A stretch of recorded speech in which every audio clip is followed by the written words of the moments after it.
Welcome to the Young Pro Show. Super excited to be in another episode of the Young Pro Show for you guys, where we bring you some of the best leaders, entrepreneurs, and human beings on this planet to give you guys some value and information and just have a conversation that matters. So today on the show, we have Rhonda Smith. Rhonda, super excited to have you on the show today. Thank you for coming on. Thank you for having me.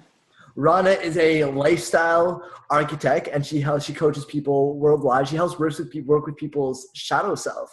So I'm excited to talk about that. And she's really heavily involved in plant medicine. So we'll get into a conversation about all of those things. Rhonda, why don't we start off by just hearing a little bit about your story and how you kind of got involved in all this kind of stuff? Okay. So about 3.5 years ago, I hit my rock bottom. Usually what propels somebody to make massive change in their life. So I had been a meth addict for 4 years. After having massive success in a career, making over 6 figures, I had really let my life plummet down because I didn't know who I was. So I was pretty close to being homeless. My family was always waiting for me to come back, but that's what happens when you become a junkie, is you don't really have a lot of reality and depth of what you need to do to save yourself. So one night in a hotel room, I was like 50 pounds heavier, because that's what happens when you're a long-term drug user. And I was very, very, very sick and just had no idea how to save myself or what to do. And I'd never really had any connection with spirituality or source or anything my entire life. And I screamed into a mirror in a hotel for God to help me, not really knowing what that meant. And the next day I woke up with massive oneness and this connection that I had finally had. So I journaled for about 4.5 hours because all this information was flooding through me. Filled a notebook. I walked across the street and threw my drugs in a garbage can bathroom and drove home to my family. And that's when the journey of true self began. So, getting rid of toxins and chemicals, became a vegetarian, lost weight, got healthy again, and was like on fire for the first time in my life to live with purpose rather than just make as much money as I could. I wanted purpose. And I got in touch with an amazing organization called One Life Fully Lived. And I went to one of their conferences and it totally changed my life. I heard about living a legendary life and that I could do anything I wanted to. And that's when the journey began. And it took me about a year to figure out really what the vehicle was of how I was supposed to deliver all that I have. And that was coaching. So I joined an international coaching program for women, and started my own business and had a lot of struggles with trying to figure out who I was in my business. Yeah, the one first tip I can say is if you're going to start a business for yourself, you have to really know who you are. Because there's a lot of people out there who are going to influence you to be this or that this will sell. And from my own personal experience, I can't say this is truth, but from my own personal experience, you have to know who you are for you to come out and share the unique gifts that only you have to share. And then that led me into journeying into plant medicine, which I had wanted to do for about 5 years. I thought I had to go to Peru to do it, but it turns out you can do it all over North America. So I started that journey about a little over a year and a half ago. And I've been working with a shaman, which I'd like to say that she's a woman. She's an incredibly amazing woman. Shaw woman. Yeah, I love that. And then really been exploring the shadow side of why we are who we are and the things that we avoid we need to go into. Wow. So you started off with your successful career. Mm-hmm. Then you got addicted to drugs, and for a while you were lost, and then you made the decision from this awakening that you were no longer going to live that way. Do you feel like sometimes we have to get lost before we get found? They talk about it in Think and Grow Rich. I'm not a huge fan of that book anymore, but about the age of 38, if it hasn't happened to you when you're younger, it's pretty much going to happen about that time. So I do believe that we have to have, as humans, we're able to live in really uncomfortable situations for really extended long periods of time. And we can make it be okay. And it has to finally get to a point where it's so bad that we no longer available to do it anymore for us to make big change. When you stopped with the drugs, with meth, was that just cold turkey, or did you spend time in a rehab center? So it was cold turkey when I first came back. So I slept for several weeks when I came back, and it took me a couple of months to acclimate back into being able to be social in situations or to just sit and be around my family. I am not a fan of abstinence-based recovery, and I believe that abstinence recovery programs are a step for people, but it's definitely not a place to land, and that's why we don't. For those who don't know, what is a abstinence recovery? So that's where you just like completely stop participating in any level with any drug or any or any level of like drinking or anything. Okay. So you go to AA, you go to these programs, you basically program your brain on a daily basis to say, hi, I'm a recovering drug addict, or I'm a recovering alcoholic, which you're teaching your brain to believe that. And then you stay there. And you don't really look at, okay, why, if these are symptoms, these things come up, addiction, depression, anxiety, they're all symptoms. They're all dashboard lights in our body saying, hey, something's not working, or you're trying to numb something, or you're not. And it's really about us not allowing ourselves to feel, right? So when something's too painful, we'll go have sex, we'll go to the gym, we'll have lots of relationship, we'll do whatever we can to distract ourselves from that pain. And when we can allow, like I have clients all the time and I'm like, I want you to sit in your pain for 5 minutes before you go to the gym. I want you to allow yourself time to just sit there, because it's not as bad as we think it is. And the more comfortable we get in feeling our feelings, because we're humans, but especially in North America, we're taught that it's bad feelings. And if you're different, or like, I believe mental health, I don't call it illness, is a gift. I believe that it means that we're more tapped in, we're way more sensitive to things. And it's the work that we get to do so that we can really come out and say, there are alternative ways. I mean, me being a meth addict and falling down and having depression and anxiety, those things have been my greatest gifts in my life. Yeah. Because now I get to figure out why I have them and what the symptoms are, and then heal. Yeah. Incredible. I was having this conversation with this girl the other day, and she was going through a lot of physical pain. You know, when things start off emotional, then it starts to manifest and become physical. She's going through all this stuff, and she just like didn't know how to deal with it. And she's getting to a point where it was manifesting in her whole life. So all this thing was coming up at once, and she was being forced to face it. And I remember talking to her, and while we were having a conversation, she's like, I don't know what I want to do. You know, I don't want to feel this pain. I don't want to feel this pain. But all of that was her sort of not wanting to really, really just sit with it. And it's interesting what happens when we recognize what's happening internally and within us, that if we just really just let it be, then we can start to move towards the awareness that we can find a solution to it, rather than trying to run and mask the problem that is within us. Absolutely. Yeah, there's a term in plant medicine or in ceremony when we journey, it's called to surrender. And it is one of the most difficult things. I mean, like literally I had 4 people around me that are like whispering in my ear when I'm journeying, surrender. And I would not freaking surrender. I was holding on so much to what was happening.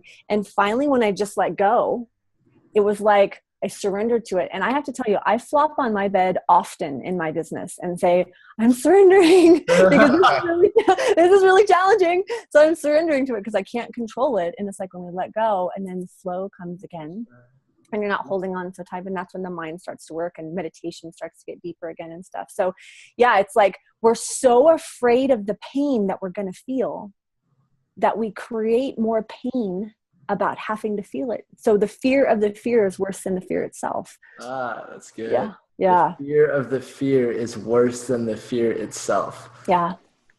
So when you made this change in the, you know, it's congratulations and well done. Yes. Oh, thank you. That's very, very, something you should be very proud of as far as making a transition in your life and correcting the path for yourself, and now being able to go and share with other people. But what I want to ask you about is, I'm sure when you were in that state, there was probably a serious environment change that needed to happen as well, right? Oh, you yeah. had to cut out your 4 years of new friends and new environment, and you know all the new habits that you had. Tell us a little bit about that. Like, what was it like transitioning from being in that place with those people and in those environments to having to make this shift and get out of that and leave those people behind, and knowing they're still, you know, some of them still may end up dead because of a drug addiction that you've been able to escape. You know, did that carry pain with you too? Was there any kind of like grief of those people and leaving them trapped in that place? Well, my situation isn't like a typical meth addict situation. I met this man, I separated from my husband, and I met this man on Match, and we got involved. He did meth recreationally, and he he could control it. I know that sounds crazy, but he had a life. He was successful. He owned a home. So I ended up moving in with him. And over this period where we did this, I lost my job. I ended up flipping stuff on Craigslist. Craigslist is huge out here. And I ended up making more money than I've ever really made. And I mean, don't get me wrong. There were a lot of really horrible, horrific decisions I made and self-abandonment on levels that I can't even begin to tell you. But we like redid his house over this period of time. Like we were super productive, which is crazy to think, but we did these things and we actually created a lot of stuff, but it was a horribly toxic, disgusting environment, what was going on, you know, behind the scenes of everything. And I don't know how we kind of hid it from his family, but for a long time we did. And then finally I went to them because I had like auditory hallucination going on. I had a lot of different things going on. And finally I asked for help. And I totally understand it now, but it was like they turned the situation on me, and it was really the blame was put on me. Uh-huh. So then I was asked to leave that entire environment. So all that we had built, all that we had done, which it was disgusting and unhealthy and toxic. I'm not going to make it all a pretty picture, but so I literally was forced out of that environment and left, like asked to leave all that we had created and all that we had done. So that was really painful for me too. But, going home to my family, I grew up in a little tiny town of 1,600 people. There's not a lot of opportunity. It's a beautiful place. It's like magical. It's like Canada, but there's not a lot of opportunity. There's not a lot of high vibing people here to make things happen. So coming here, I felt was like kind of my death. So staying as much as I could back in the Bay Area, that's what like almost led me to that almost being homeless state. So I ended up coming home and stayed in a relationship with him for like 9 months and transitioned. But yeah, leaving, yeah, there's still like, I met some really smart, amazing people that used to work for Reader's Digest and write for the Wall Street Journal that ended up being drug dealers. Wow. So it was very interesting that people like very, very smart people that had just fallen down this path. So yeah, it was really hard because to some degree that was like my life, but I'm so grateful that I was pushed out of that situation. But yeah, you have to remove yourself from those environments completely. Yeah. Delete phone numbers, change your phone number multiple times. Was there a lot of stuff that you had to face going back home? You know, that's interesting. My family didn't really know until I told them. They knew something was up, but you know, I don't, you know, yeah, if my mother had still been alive, there's no way that situation would have ever happened. And this is going to sound very crazy, but my mother, a lot of why I'd had a lot of times where I had fallen from grace and hit my bottom, and it just kept getting perpetually worse. And then my mom would come and rescue it. And I never had the ability to soothe myself or save myself. And I had a family member that was like always going to make sure that my shit was taken care of. And she was my strength. Well, when she died, then like, I was a freaking mess, right? So my family let me stay in it. They let me stay in my shit. And I'm so grateful. I don't know how they did it, but it was like, they made me save myself. Right. And that was the only way it was going to ever happen. That's so interesting that although our family, you know, has our best interest in mind, how sometimes them taking care of us so much is actually what takes us away from being able to solve problems ourselves or being able to face reality ourselves. And one of the things, my parents weren't around very often growing up, but one of the things that I still thank them for today is the fact that they weren't around very often growing up, because I was able to kind of pave my own path. And although it was shitty figuring it all out on my own, because I was able to do that, I didn't rely on anybody else. And then if there's no one else there, we have to face reality ourselves. Yeah. Yep. And we have to problem solve. I just read this article a friend posted. He leaves his 10-year-old son home alone after school. And he said, I don't care if you judge me, but he needs to have problem solving skills and he needs to be able to figure stuff out and make mistakes and do all the stuff. And I'm a helicopter parent. That's never going to happen. Right. And that's never, it's like my shaman will still say to me when I'll be like, I'm feeling like, because we also work with frog medicine, which is called combo medicine. It's actually legal. Yeah. And they put poison frog goo on you and you purge for like 30 minutes and it pulls all this crazy stuff out of your liver, your gallbladder, your spleen, toxins, massive toxins. It's amazing purge for depression and all of that stuff. And I'll be like, I think I need to come for combo because I'm feeling something dark in me. And she's like, go journal. Go write, go sit with yourself. So even at the level of work I've done, she's just like, go be with your dark. Don't think that there's like a way to always solve it. Go be, and like, she's had to be really stern. And I have amazing healers in my life, and they're very, very stern with me. And they're just like, okay, go feel it. And it's still like dipping our toe in that perpetual fear pond and swimming around in it. So then where is the bridge between wanting to problem solve and realizing that, shit, okay, I have to sit in my problem, right? Like where's the line? Well, I mean, if you go into your shadow self, so if you go into the dark parts of you, me, it was like, I had no idea how to be alone. I use love as a distraction. I use sex as a distraction. I was an energy vampire. So it was like when I had a friendship, it was like I hooked into them to feel good about all these things. And people had to come out and actually say, hey, you know, I don't really want to be friends with you because you're sucking my energy. Right. These are hard things to hear, right? But it's like when you start the path of the awakened person, it is not an easy path. Like anyone who's like, oh, I'm enlightened, that's bullshit.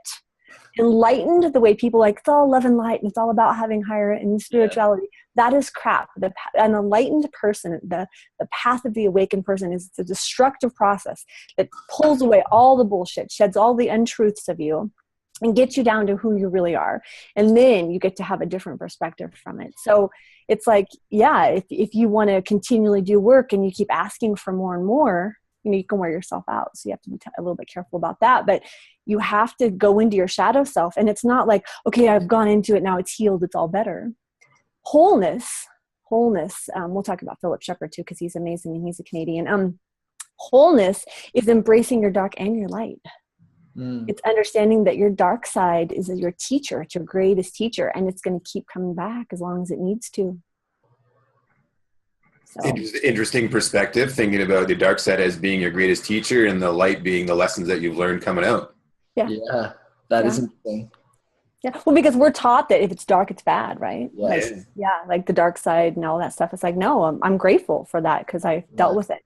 There's a man, he's a Canadian, and he teaches the most incredible level of meditation and practice for wholeness. His name's Philip Shepherd. You can see him at philipshepherd.com. He has an amazing book called New Self, New World. And it teaches you how to drop your consciousness. So if I ask both of you, like, where do you think your consciousness is in your body? Where do you think it is? There's no wrong answer. Because it's different for everyone. Interesting. I would think it's in my head. Okay. I would feel like the consciousness is like in my emotional body. Like, okay. So I'm just throwing shit at you. Yeah, that's all right. It's all right. So it's like where you view life from, right? So when they talk about dropping our consciousness, wherever it is, down onto our pelvic floor, the way the human hips are shaped, right? That's the chalice that we've been looking for in all of history. When we can drop our consciousness down through meditation onto what's a chalice? So the chalice is like it's supposed to be a cup. Okay. But it's like this golden cup they use in reference in religion. And it's like, there's lots of references to it. We can go on and on about it, but it's like, it's not a thing, it's in us. Right. Yeah.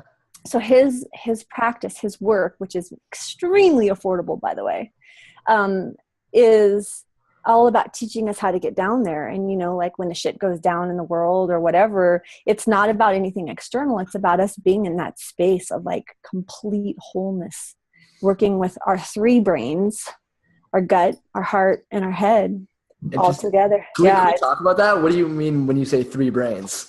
So the word mind, I guess, is only like 200 years old. So think about that. So we had to create that word to solve some level of problem. So when our gut has incredible capabilities, it functions different things in our bodies. It has incredible knowing. When it says trust your gut, like the more you practice meditation, you can actually like visualize yourself like coming out of yourself a little bit. And then you kind of sit back down into yourself and you kind of anchor down into yourself. And you're like, how do I really feel about this? Like give yourself some pause. That pause is so we're so taught we have to answer something in so long. Don't answer and say, I need a minute to think about it. Ask yourself, ask your gut, how does this feel to me? And like the more you start to use it, the more like that's real direction, because the mind is programmed. The mind is taught, you know, you've liked this sports team since you were a kid and boys don't cry and we don't have these thoughts, like, right? So when we can get in touch with what our heart's really thinking, And in meditation, you can connect the three. It's the triad. Then you can experience incredible meditation. There's mornings I get up so I can meditate for 2 hours just to see what will come, right? And like what level of connection will come. I had one experience where I felt like a lightning bolt hit me, and I felt the pain. It was intense pain. It was like 2 seconds, and that's a long time. And it was like in my solar plex chakra. And I'm like, I don't understand what just happened, but something just definitely got activated in me. Right. And then all this new consciousness, all this new awareness goes. Those things they're possible. It's just, it sounds weird. And it sounds like, oh, when she's really out there. Yes, I am very, very out there. Yes, you are. Me too. Yeah. So we talk a lot about emotional guidance. Is that what you mean when you're talking about the heart and the gut, that we can use these areas as our emotional guidance? Well, sure. Yeah, absolutely. And emotional intelligence too, right? Like, so having the understanding and the ability to have perspective on a situation and not react, not let the ego help us react, or feelings of insecurity help us react, or to be able to step up and say, I don't need to be right. I don't need to be a thing. I can just simply experience this and not do anything with it. Right. Yeah. We don't have to put a label on it. Instead, we can just allow that to be what it is and live whatever that is. Yeah. I think I was reading, was it A New Earth by Eckhart Tolle, where he talks about that. And he talks about how, everything that is around us, the only reason I know a TV is a TV is because I labeled it a TV. Right? The only reason I know this table is a table is because I labeled it as a table. And then with that label. The only reason your name's David is because we've labeled you as David. Because my parents labeled me as David. Your first contract as a human. Yeah. And then we take that label and then we kind of put this feeling onto that label. And when we feel something about something, it's just because we've labeled it that way. But why do we have to label it as that? Why don't we just let it be? And it's kind of fun to experiment with that and taking something and just not looking at it as a definition that we've put onto it, but instead just letting it be what it is. Right. One of the ones that I always think about is how you hear parents talk about their 1-year-old or 2-year-old or 3-year-old, she's just being shy. What do you mean? Like, why are you labeling that child something, then telling them to them over and over and over again every time they may be off in fantasy land playing with their imaginary unicorns and going for a ride through space. They don't feel like meeting your neighbor right now who's got smelly breath. They just want to go play. Doesn't mean they're shy. It just means they're in a different place right now. But we use those labels so very effectively as people and throw them on to others without really ever considering the long-term consequences of repeatedly hearing those things said to people. Well, look at mental health. And I, again, don't call it illness because that's a label. But like somebody that has been diagnosed with bipolar or ADHD, like I literally have a lot of clients that help and they're like, well, it's just my ADD or my ADHD. And I'm like, that's bullshit. That's an excuse. So it's the fact that you had to control your brain differently. Yes, you have this really big brain, and I do believe that those things are about really having big brains, and you need to learn to lasso it. So you have to implement some strategy in your life, some scheduling in your life to help you take control. It's a gift. It's like something for you to get to learn how to manage and master. Yeah. It's very interesting. Labels, being a woman, like there's been so many labels of like things we're going to do or, be classy, be this. And like, for me, I've always had this extremely sexual, very curious, super edgy, not even out of the box, but there is no box kind of thinking. That's part of me. And then there's this part of me that just wanted to fit in and be accepted. Well, does not work.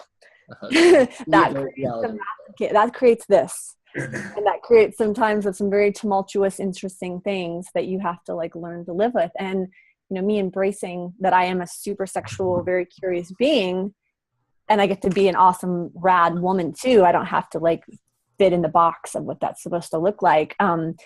It's a shedding process. It's like stepping into that.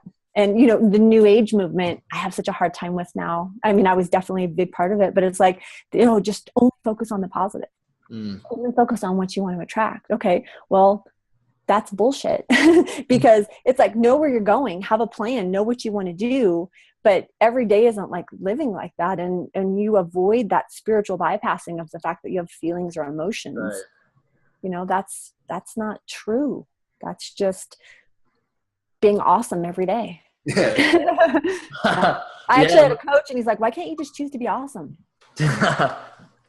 choose higher, choose to be awesome. I like that. Yeah.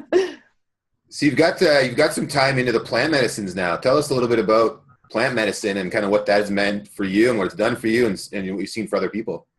So, I mean, like on a really modest level, this is sage. Yeah. Sage is amazing. Sage releases negative ions into the air. It makes us feel better, especially when we have too much positive ions around us or in our blood. It's just a simple release. You can consume sage, fresh sage, eat it or steep it in tea. It's an amazing liver detox. So if you drink, a couple times a week or whatever, add some sage into your life. It's an amazing plant medicine. Essential oils are amazing. Like I have Palo Santo. It's very potent. It smells a little bit like some people think turpentine. It's amazing because it's supposed to ward away bad spirits. It protects you. It's a very, very protective plant. So those are like the normal ones. If you have anxiety or you're having mood, go to the citrus blends of essential oils. Orange is amazing for those things. Use your tools, start to get a relationship with those. Then there's like combo medicine, which is they tie up a frog in the Amazon and they rub its toe. And he secretes this goo, I don't know where, we'll just say from a gland. And the shaman will burn you one layer of skin and she'll lay it in the burn for about 10 minutes. And like I said, you throw up profusely, the worst flu you've ever had for like 25 minutes. And then the first time you do it, you shake horribly for about 45 minutes. And when like a deer gets chased by a bear in the woods and it gets away, afterward, it will lay down on the ground and shake out the trauma. And we don't do that as humans, right? So this medicine makes you release like tons and tons of trauma. It can also heal allergies and stuff. Then there's like iboga, which is like the granddaddy of all of them. And I know you can do iboga, you said? Iboga or ibogaine. Mm-hmm. And you can do that in Canada and Mexico. And it will heal heroin addiction. Wow. Yeah, I don't know how much of a psychedelic effect. I've never done iboga. I would like to do it. It has, but I know that there's incredible healing in it. Wow. The plant medicine that I've mostly worked with has been ayahuasca. I've had 10 ceremonies, and you go into this beautiful space, and you are there with other people, and you lay in the dark, and you drink this brew. I'm not going to lie, it tastes horrible. And I have a lot of people say, why isn't it addicting? Why isn't this just one more thing? I promise you, each time you drink it, it gets harder and harder to swallow. It tastes like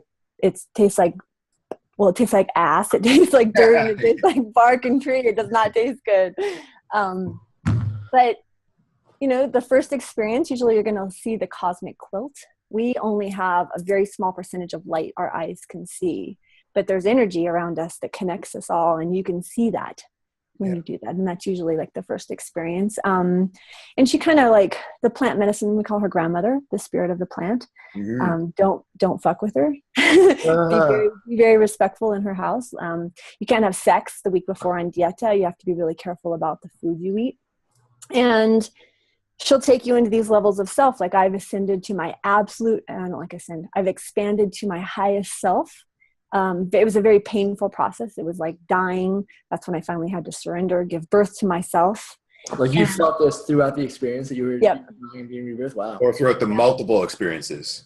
This was one time, this death, rebirth, and then I ascended to my highest self. And I see a lot of what's happening politically, which I'm not really sure because I'm not a super political person, but I'm very tapped into like what's broken now and then a new level of world. That seems to be what I'm shown quite a bit.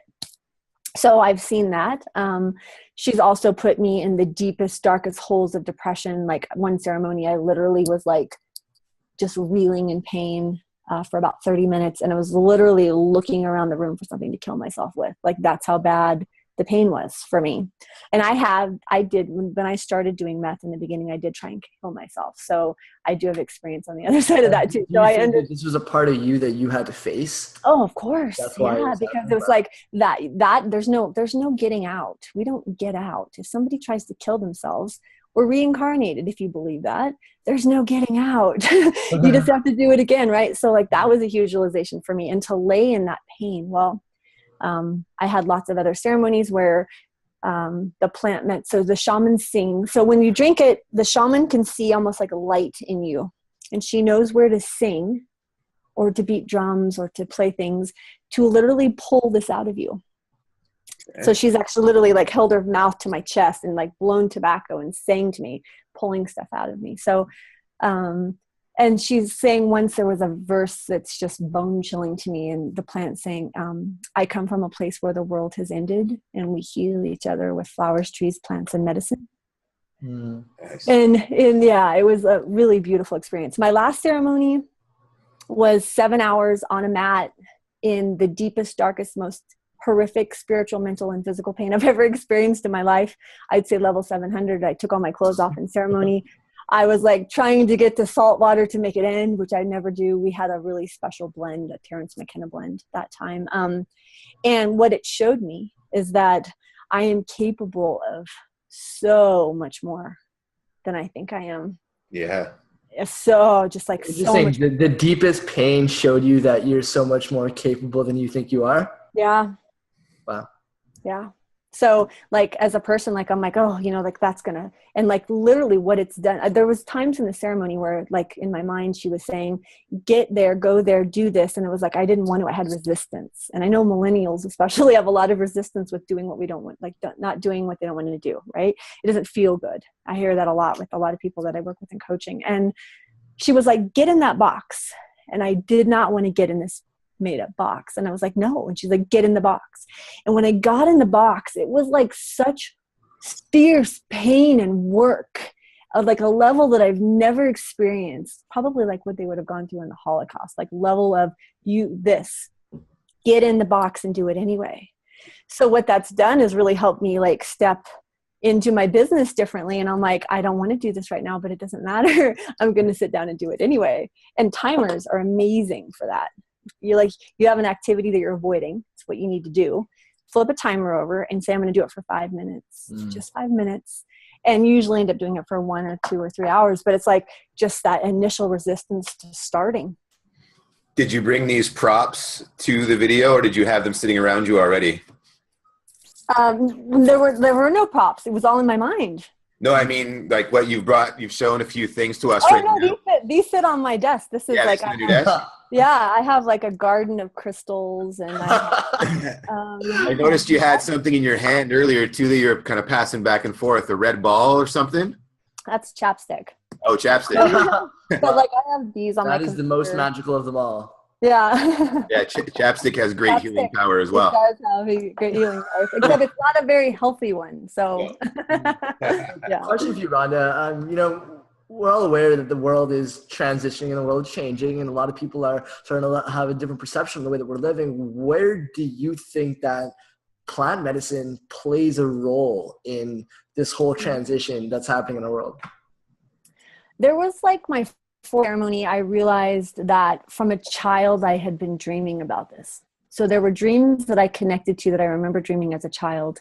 And there was this cosmic family, this vision of this cosmic family, and it's people on the awakened path.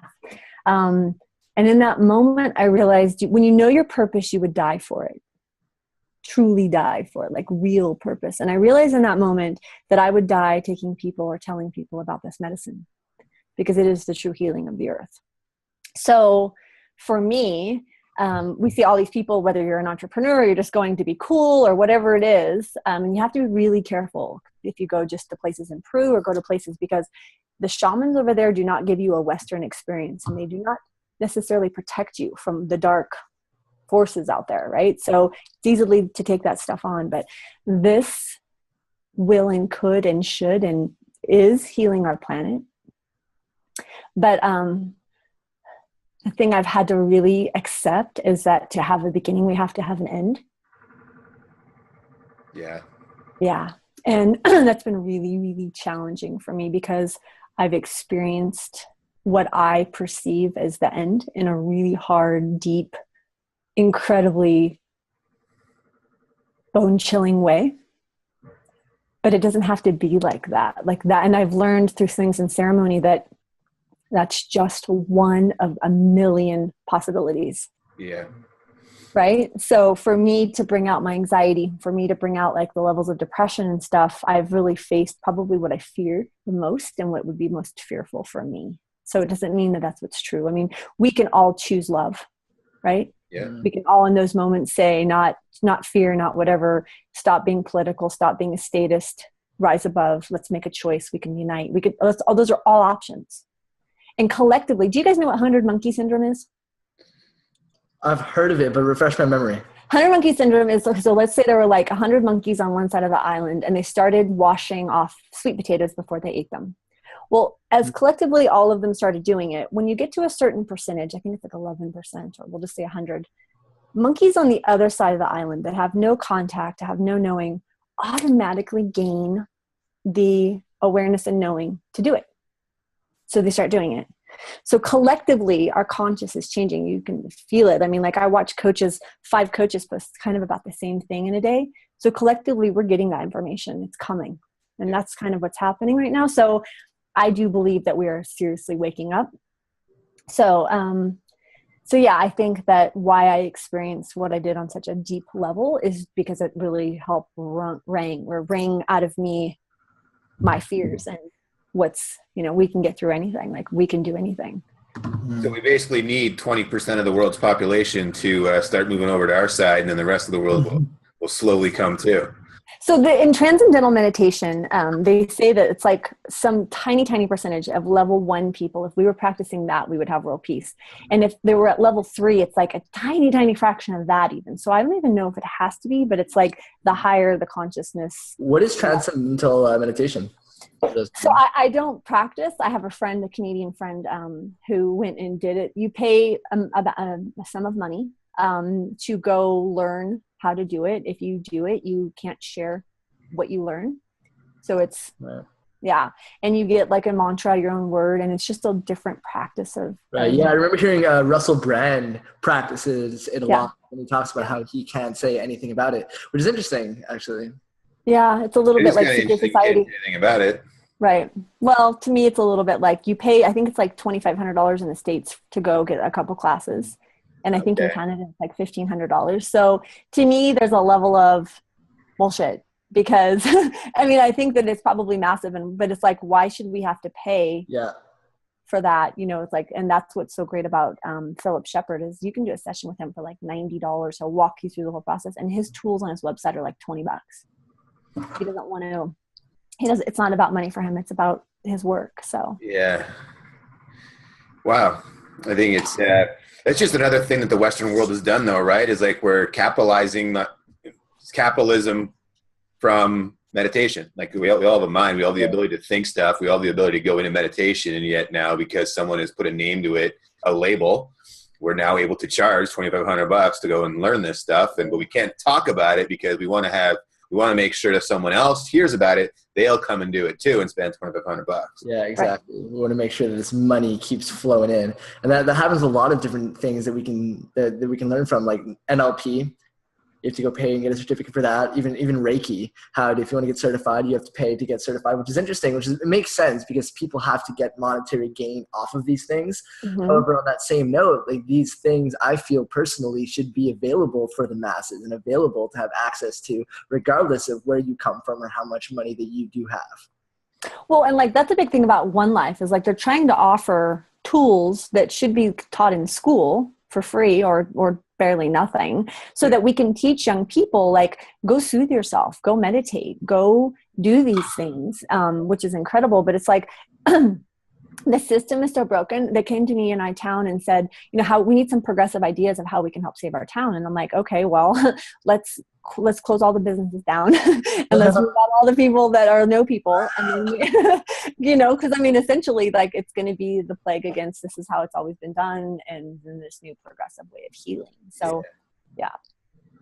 And out here, my town is like tiny, but this community is just full of healers. And my greatest spiritual teacher, and if he knew I called him that, he would just smack me. A teacher does not call themselves a teacher. A guru does not call themselves a guru. A master does not call themselves. That is all an egoic term that we have created for people. Right. He's like, walk beside me, grab my hand. We'll like grab both hands and we'll create a circle and we'll teach each other stuff. He's like, I am not your teacher. But anyway, this incredible man that I have in my life is all self-taught. He's never, like, he's read, but he's never gone and done practice, and he moves energy like you can't even imagine. And his abilities are incredible. And he never bought into the whole system of, well, you got to go pay $10,000 to become an energy practitioner, or you have to do this, you know? Mm-hmm. Yeah. It's a fascinating topic. You know, it's so almost taboo, I guess is a good word for it. You know, to talk about the plant medicine, you know, the powers of the mind when you really do explore. There's so much secrecy behind a lot of it, and still so much fear that's been really implanted onto us by the control, you know, the ones that have the control, so to speak. And, you know, the Matrix. Yeah. Yeah. You know, the drugs are bad, drugs are bad, drugs are bad. And that has a lot to do with being, you know, that's correct. Certain ones definitely are very negative for you, but there's also a whole lot of things that we've classified as drugs that come from plants. Right. Right. And they're, if used correctly in proper dosage and not, you know, they're not made in a lab through chemical alteration. They're made because they grow that way, and how you either burn them or consume them internally or liquefy them or whatever it is that you do, they can have tremendous benefit for the human race. And I've read a bunch of books on the power of psychedelics and what they believe they've done for humanity, going back to our ancestors millions of years ago, how when they discovered some of these things, it really helped with brain chemistry and expanded their awareness and openness to feel the universe, or to feel that consciousness that's around us. Mm-hmm. And I think it's really a science that's going to help really shift the way that we as humans are able to thrive on the planet, is as we become more and more aware of things like the ayahuasca or the psilocybin, or, you know, even things from the marijuana plant. You know, there's so much power in these things when harnessed the right way. And yes. I would just love to have some of your thoughts on that, Rhonda, because I believe it's something that's going to help change the world. And what do you think? Oh, I think so too. And like, we have organizations, there's two, I really only know of one I'm getting involved with, called MAPS, the Multi-Association of Psychedelic Studies. And I've heard of that one, actually. It's been around for 30 years. Yeah. And they're like 5 years away from getting MDMA approved for post-traumatic stress. I heard about that, right? Right? Yeah. So I think it's like, you know, it depends on which part of the country you live in or where you live in the world. But like out here, this is a topic that's way more talked about. And it's like, it's a little bit more okay. But you Californians? Californians. I had to grow, well, you guys have it in BC too, right? But I had to grow into the woman who was comfortable talking about this. So like, This is what I do. I do these things because there's so much judgment, and there's so much uneducated knowledge out there about how bad these things are. And, you know, alcohol is sold on every corner, and I can't think of a worse drug on the planet. You're right. It's out there. And, but it's socially acceptable, and it's okay. He's just like that when he drinks too much. Like that's something I hear all the time.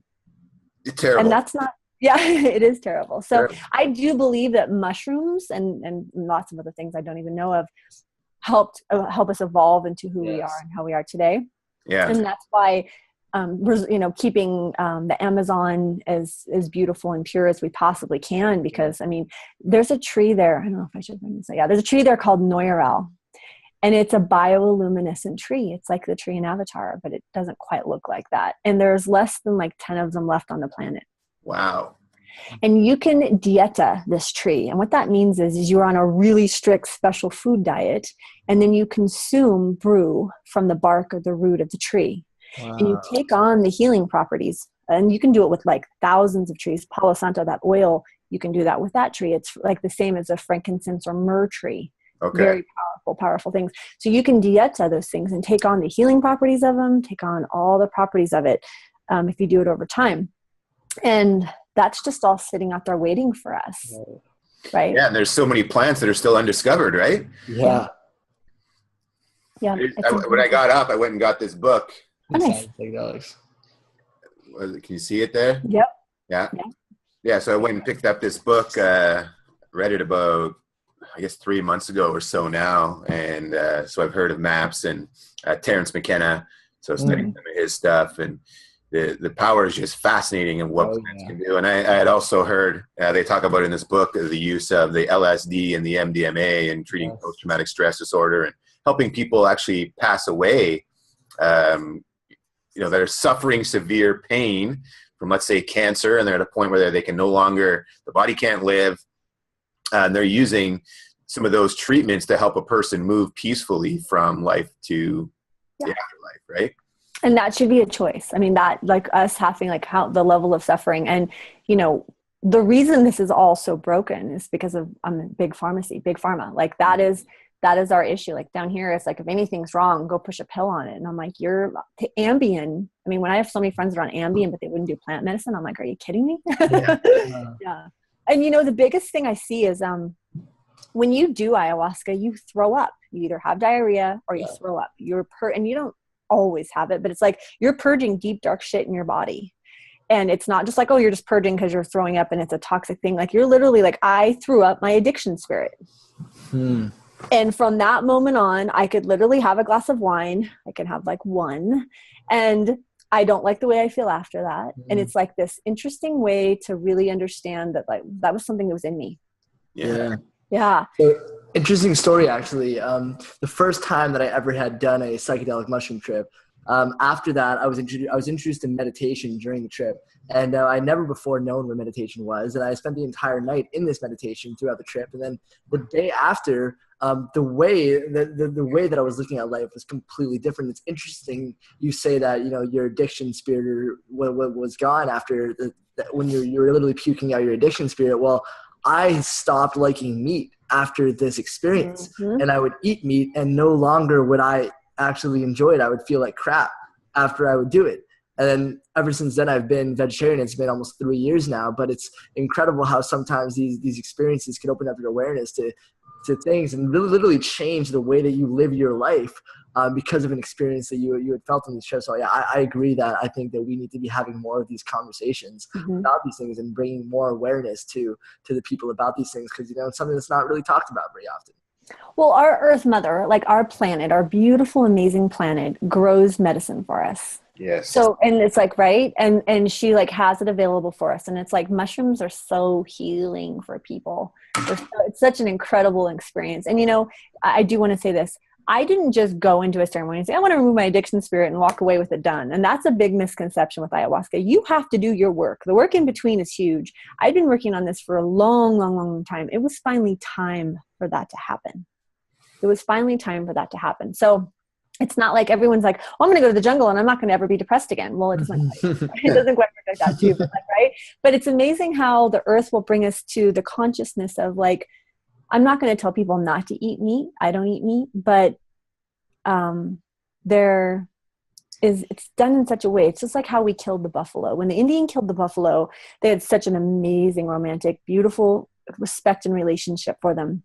They used every single part of them. They were honored when they were killed. Like it was a different level of that. And like when you look at the pig or you look at the cow, even grass fed, that's all bullshit now.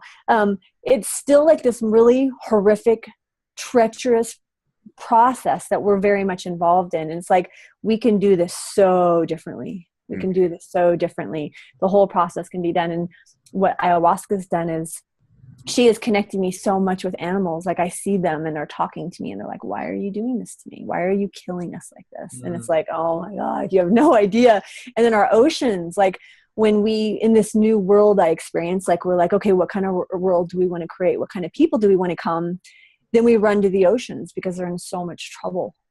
Yeah. And they are in so much trouble. I didn't even know about that man-made bacteria that we put in the water to help eat the oil.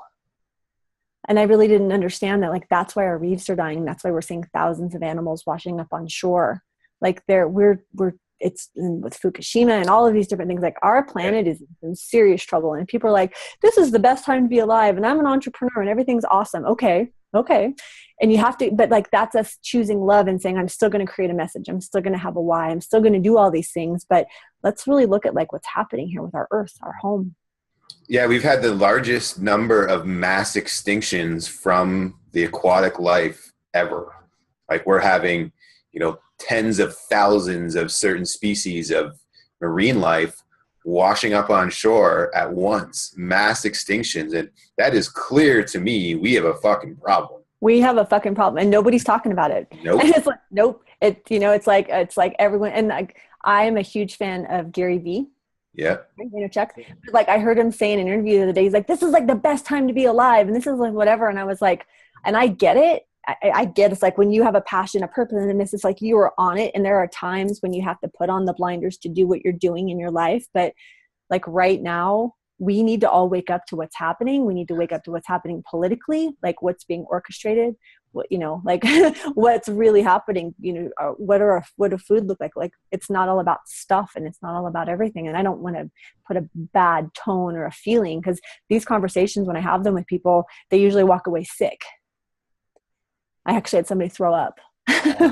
Well, it's scary, right? When you're waking people up to this kind of information and they've never heard it before, and that's not in their paradigm or their reality in any form or fashion, it can be very fearful. But it's not it's against everything that I should do, believe, and know as a person to think that someone's ready for the level of information unless they come ask me for it. Yeah. Yeah. And that's I've gone way down the rabbit hole, and I don't share with everybody. It comes out only in certain conversations. 100%. I agree. Yeah, I agree. Yeah. We can probably do more damage than good if we go and scare everybody. Should we put a beware sign on this Maybe. Well, and I wanted it to be about love. Like we can choose to be conscious in relationships, like how we treat each other, how we are with ourselves. I mean, I believe this whole thing is happening because we have no spiritual connection to self. Like, we have no idea how to go within ourselves and find everything that we think is going to be external. And when we can tap into that and understand to be alone and not to be in a relationship because you're in one with yourself, and it's like, that's what's best for you, isn't wrong. And it's like, we're just so programmed to like, this doesn't feel good. I'm so lonely, or I'm feeling these things. And our people need healing. There's a reason coaching is the second fastest growing industry behind Absolutely. Yep. Yeah. And there's a reason religion is so big. That's another thing that's out there, right? Yes. It's not inside us. We say it's a God out there that has the control. Right. Whatever that religion is, it's that thing that has the control over us, when it's really all, God's inside here. God is our highest self. Yeah. Yes. Yeah. Go there. Yeah. And like, when I watch still people that like will pray outside of themselves, I'm like, pray inside of yourself. If you need, pray within. Yeah. Pray within, go in within, have your intentions within. Like, when I meditate, before I was like saying, I'd like to connect with source. I'd like kindly like to ask to connect with source. And I'd kindly ask to connect with my Earth Mother. And then I realized I don't have to ask to connect with source, because source is not separate from myself. Connected. Right. So like, that was a growth for me too, but I still have to connect with Earth Mother. So it's like interesting to see that progression. And when people, like, personally, and this is just my personal preference, the word God for me is hard, because it's a really religious term of how to, like, it's source or prime creator. And it's like this expansive, much broader thing for me than it is for a lot of people. And I have a lot of people that just cringe when I say that, but it's like, you have to define it for yourself. Use discernment. Question everything. Like, I was all like caught up in anonymous. I was posting all this stuff about a revolution and all this stuff. And I was like, okay, I need to question that, because who are they? It's like, no one outside is going to save me in anything. Yes. It's about me tapping in and doing like Philip's work and learning how to connect with ourselves and having wholeness. And it made sense at a certain point in our history of evolution as a human species that, we understood the sky, right? We didn't understand the things that are going on around us. So it made sense for us to call the sun God for a certain, right? That made sense, because when God was there, God could bring us our plants, right? When God was away and it's the winter months, well, all of a sudden God's not around, and now we don't have the plants to survive on. So now our world's being controlled by this thing up in the sky. But now with our evolution as as people, I don't want to say that, some people need religion for themselves, and that's okay. It is okay. Right? That's totally okay. This isn't anything about bashing religion, but the part of the things that I have trouble with is the giving up power All right. And always there's some religion, there's so much fear in what it is they're talking about. And that it should be so much more love-based and so much more focused on the things that humans do have control of and the ways that we can make positive change throughout the world with each other, working together. You know, it doesn't matter what race you are. It doesn't matter what color, sex, or age, or anything like that. We are all coming from the same place, and we all need to realize that it's up to us to make this place better, and it's also up to us to make it worse. Right? We are the ones we've been waiting for. Yeah, we are the ones waiting for. We are the ones we've been waiting for. Yes. I completely and totally agree with you. And you know, like when you can see, like literally that there are lines, these beautiful, colorful lines right now that are connecting every single thing, the sun too, like, and that's that webness of one. But we get to be here uniquely, and that's not an egoic thing. We get to be here and show ourselves up uniquely, have our own expression, have that, like, we are one is a little bit on the edge of confusing for me, because that's saying that, like, then why am I here in a unique body? Yes. Having my own unique experiences. So there is something like the energy, the connectiveness is that, but I get to be unique and creative. Do you guys follow Bernard Gunther? No, I've never heard of him. Okay. I'll tag you in something of his, but he's like an exoteric warrior. He's out there like breaking all these thought processes and barriers about the matrix control system. And he's a very interesting individual. So have you heard of a guy named Bentino Macero? Yes. Yeah, he's someone that I've been listening to a lot lately, and similar feelings about him. Yeah. It's interesting, like when you finally come to a point, like before it was like, I have to help support my friends and knowing like what level they can handle. And like the last few weeks, I'm like, I no longer want that role. I no longer like, it's a lot of pressure. I have to, well, it is a lot of pressure because it's like they're all in pain. I mean, when I got told the truth of life was last November, and I threw up. Like sitting right here in this exact spot, I literally threw up. And I'm like, I was still like a little bit in the love and light, right? So it's a lot. It's a lot for a human to handle, and for your brain to say, okay, so I said, like, I'm driving away from hell. I just threw my drugs in a garbage can bathroom. I'm like, how am I going to ever recover from all the bad shit I've done? And like, my thought is, I want to go as deep spiritually as I can. And when I went to my healer and said that, he's like, why would you want that? He's like, you have no idea what you're asking for. And he's like, this path is best not started, but once started, it's best finished. And I think that it's like, how much more do I really want to know? Yeah. You know? And it's like, okay. And it's like, I would love to have a woman that I could, like an older woman that has, you know, like I would love to make friends with Starhawk. She understands this, right? Like I need a woman in my life that I can talk to about this, because I've got lots of men's perspectives, but there are not a lot of women that are comfortable in this level of conversation.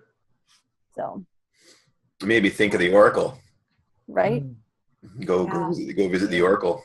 It's interesting. I keep calling her in. I keep asking for that, but what keeps coming is definitely not that. So maybe Rhonda, maybe you are that woman. Yeah, maybe. Women that are out there. Yeah. Whew, that's a, I don't want to think about that. Again, interesting ego pressures. has landed. Yeah, that was. I love what we're talking about here. I want to kind of shift it towards, like, let's just think about millennials, like our up and coming generation. You know, how do we help get their mindset to a place that is open to explore some of these new possibilities that are out there for us? Authenticity. So your belief system, like the first thing that happened to me when my life crashed was like, I questioned everything. My family was very political, very right, very bleh. And a lot of views, like my dad and my brothers hunt massively, right? Like this is like, and I'm a vegetarian. So it's very interesting. So it was like me having to become strong enough to say, do I really like the 49ers, or was I just taught to like the 49ers? And that's an example I always use, right? Because, and then when you're like, oh shit, okay, so let me really think about, like, do I really wear these clothes because I like them, or because that's what everyone else is doing? So there's like so many levels. So belief system is huge. Authenticity. Okay, so who have you always really wanted to be? Like deep down, when nobody's looking, who are you? And become that person, like visibly, vocally. Like I have wanted to be this person since I was 14 years old, and that got kiboshed so hard. And then my life got all fucked up because I was constantly trying to live in someone else's image of me. So that's a part of it. And then knowing your why, like, why are you here? What are your gifts? Stephen Kotler. Do you guys follow him? He wrote The Rise of Superman. Yeah. So he has this amazing article out that talks about how to find your purpose. And it's amazing because it's like, what are the 3 things that you're about? So for me, it's, total growth. It's total integrity and authenticity. And it's plant medicine. Those are my things. And where those intersect is my purpose. Yeah. Yeah. So like knowing why you're here, what you're really about, and not having it be about, well, I want people to know who I am. Like, it's not from the ego self. It's from what Instagram likes. Exactly. Yeah. Exactly. And it's so funny when I post something profound, like I posted about my suicide attempt and it got like 6 likes. And then the next day I changed my profile picture and I had like 300 likes. And I'm like, okay, so either the algorithm's really fucked up or people don't get it. So I posted it again and I made a really big deal about it. And I'm like, you guys fucking suck if you aren't going to like read this and understand what this is about. And the symbol, when you try and slit your wrist, like that symbol is a really powerful symbol in history. It means like the beginning of power. It's the beginning of self. It is very like this way, like a zigzag. Yeah, so it's like a Z. Okay. Yeah, and like learning that, people are like putting those semicolons on their wrist to like celebrate and to talk about this. Well, we need to put this symbol. I actually have a girlfriend who's making a jewelry line for me that is this exact symbol. So we can start talking about it. People don't, and this is, I want to say, people don't try and kill themselves because they don't want to live. People try and kill themselves because they don't know how to live. Yeah. Yeah. And like, that's the thing. It's like, shit, what's next? Yeah. So yeah, these are the kind of conversations that we should be having. Don't shit on yourself. That need to be had more often and more frequent. I like how you caught yourself there. Don't shit on yourself. Don't shit on yourself. Yeah. So that's incredible. So for the student out there who's maybe graduating high school, authenticity, right, Rhonda, is the first thing that you got to focus on, and knowing your belief systems within you, recognizing the belief systems, and then figuring out, who you really are here. Yeah. Yep. Yeah, and this last piece, purpose, passion. Exactly. This last piece is I created a business last year, loveyourbig.life.com, and it was like a coach in a box. It was like me being really happy in front of the Golden Gate Bridge and me being really happy and all these things. And in the very beginning, I wanted to create Cosmicsmith.com. I bought Cosmicsmith because we are all Cosmicsmiths. We are all here to explore the infinite of the cosmos, and we are doing our work, which is the Smith aspect. So, and I told some people, some really great people in my life, some really successful people in my life, they're like, don't ever do that. No one would ever buy anything from you. I would never buy anything from you. And I listened to them. And I spent copious amounts of money building a brand that is not mine. It does not look like me. It is not me. It's not who I'm about. So it's like, when you listen to your heart, you're here for your own unique expression. Don't like, it's not easy to be an awakened one and to step into this level of self, but this is why you're here. Yeah, good. And it's so important to remember, when you say that to me about other mentors of yours saying that no one will buy it. Like, in this world today, there are enough people in every single possible niche that we could ever think of that are also open and interested in that thing as well. Yeah. And if you stay true to you and who that brand and who the image of that company or that mission or whatever it is, if you stay true to that, you will find the people who want to be a part of it. It's only a matter of time. Yeah. But it also is going to test your conviction on your belief to be that brand. Or to build that company, right? Because they're not just going to all of a sudden fall out of the sky and come to your doorstep and give you tens of thousands of dollars each and make you rich or whatever it is. You're going to have to find them, but you can do that with our connectedness through the internet and the power of the tools that we have now. Whatever niche you want to go after, and I'm talking to all the millennials out there too who are watching this right now. Whatever that thing is. Don't ever let someone say just because they won't buy doesn't mean it's not going to work for you. You have to have that passion and belief into it, and also understand that you can't even fathom how many people 8 billion people really is. So there's 8 billion people out there. Someone is going to be interested in what you're doing. And there are people waiting for just your message, only the message that you can deliver. And it's like we can fail a million times at trying to be someone else. And then it's like, okay, so then the real job comes when you just, okay, this is who I am. This is who I'm going to be. And this is the business I'm going to create. And this is the need I feel that I can fill. Right. Yeah. The second you be your authentic you and you just totally live in who you are, you're going to have so many doors open up for you. and the draw to you will be irresistible for the ones who are already there looking. Yes. And, have a relationship with yourself. There are so many people like, I know how to love myself. Bullshit. We do not know how to love ourselves. Like, touch your face. Touch your face. So your hands touching your face, right? So think about how lonely the face must feel, because it never gets to touch the hands.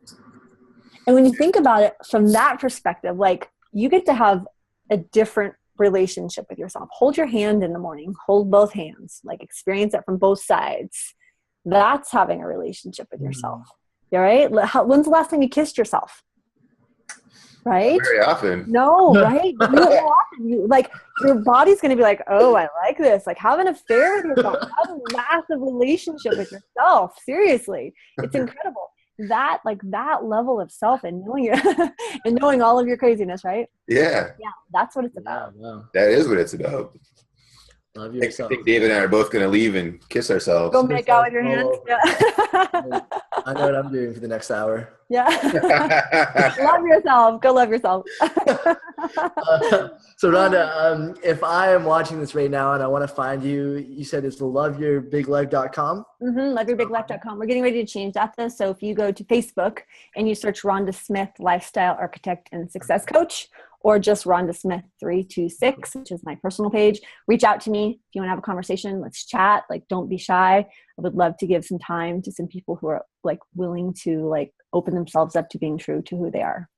So the link will be below the video. So just go ahead and click that right now and go check out Rhonda. And you said there was a 30-minute free call that they can get. 30-minute discovery session. Yeah. So I'm giving away some 30-minute discovery sessions to figure out like where you're at in your life, what you're trying to, like, maybe you're looking for purpose, or maybe you're just trying to figure out. I am also a business coach, so I can help you like get some clarity on if you're having some obstacles or things that are keeping you stuck. But most of all, it's fear. It's fear of not, and there's an activity we can do about fear sometime, if whatever, but it's like, write down what you're afraid of, write down where it comes from, write down action steps to take it, do your timer, and just go fucking do it. Yes. Yeah. So you're giving people, every one of the viewers who goes to your website, right? To my website, you go to the coaching tab, and then you can book a discovery call with me. Anybody who goes there and does that gets a free 30-minute call with you to discover. Yep. Oh, that's awesome. Thank you so much for doing that for everybody. Oh yeah, my pleasure. Yeah, my pleasure. I want to just, before we kind of wrap this whole thing up, you've touched on One Life and One Life Fully Lived and what that did for you. Is there a One Life Fully Lived event coming up anytime soon? We had Tim Rode on the Young Pro show already. Yeah. So One Life Fully Lived West Coast Conference is next weekend in Sacramento, California. Oh, wow. Okay. It's $175 for an entire weekend of mind-blowing. We have Hal Elrod. We have Neil Godfrey. If you don't know who she is, check her out and look her up. She's broken every glass ceiling there is for women in the industry. There's some really beautiful, amazing people coming. It's a life-changing pivotal. You can also be part of the community if you can't make the event. We have lots of challenges and connections. I think our community is almost at like 5,000 people now. Yeah, it's good. So we have and then we have an East Coast conference in May in Philadelphia, and then the West Coast conference is in California in October. Okay. So the May one's probably going to be easier for our viewers to kind of get to, or the one next year, since we're so close to this one for this year. But we'll definitely put the link to the One Life Fully Live conferences up on the page as well, because I know how much it's done for a lot of people. I've really seen a lot of incredible transformations come out of that program, and it's a blessing to have had Tim start that, and you help out with it now on a regular as well, right? Yeah, it's incredible that it's like basically free. And join the community. It's the number One Life community. It's online, Facebook. It's a great way to connect with people before the conferences. Awesome. Maybe the young pros can take a field trip in May. I know. That'd be awesome. Okay. So we've talked about a bunch of stuff. We've talked about plant medicine. We've talked about living your authentic life. We've talked about going through the darkest parts of yourself. We've talked about just being who you are, and in this whole transition to this new world, how the one thing that you have more than anything is to be you.